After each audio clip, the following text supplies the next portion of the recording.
একটা কথা আছে না, আমরা মাছে ভাতে বাঙালি, মাছ ছাড়া তো আমাদের একদিনও চলবে না। তাই আমি মাছগুলো সব সময় ডিপ ফ্রিজে বক্স করে রাখি, যেন আমার ফ্রিজটা কিছুদিন পর পর ধুতে না হয়, আর নোংরাও কিন্তু খুব কম হয় এভাবে বক্স করে মাছ রাখলে ফ্রিজে। তো যাই হোক, এখন রান্নার কাজে চলে যাই। ওই বললাম, আমরা মাছে ভাতে বাঙালি, প্রতিদিন মাছ না হলে তো চলেই না। আর আমার বাচ্চারা তো মাছ না হলে তাদের এক বেলাও মানে খেতেই চায় না। বলতে গেলে ভাত, ডাল আর মাছ, এই তিনটি জিনিস হলে তাদের আর কিছুই লাগে না। তাদের বলতে কি, আমাদেরও কিছু লাগে না। তো আজকে আমি কিন্তু এই পাবদা মাছের দু পেঁয়াজা ভাজা করে নেব।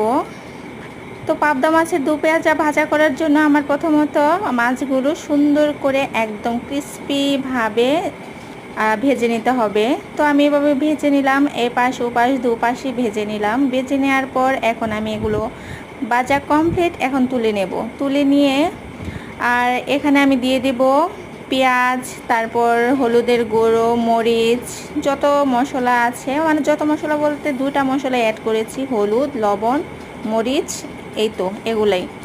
এখন ভালোভাবে যখন পেঁয়াজটা একদম মানে ভাজা ভাজা হয়ে আসছে, তখন কিন্তু আমি এখানে মাছগুলো দিয়ে দিয়েছি। এখন আমি ভালোভাবে দুপাশে মানে এই পেঁয়াজগুলো ভালোভাবে যেন মাছের গায়ে লেগে যায়, ওইভাবে আমি এখন। আর এই তো হয়ে গেল মাছের দু পেঁয়াজা ভাজা। এবারটা কে কে পছন্দ করেন অবশ্যই জানাবেন। আর আমার ব্লগটি দেখার জন্য অবশ্যই অসংখ্য ধন্যবাদ আপনার।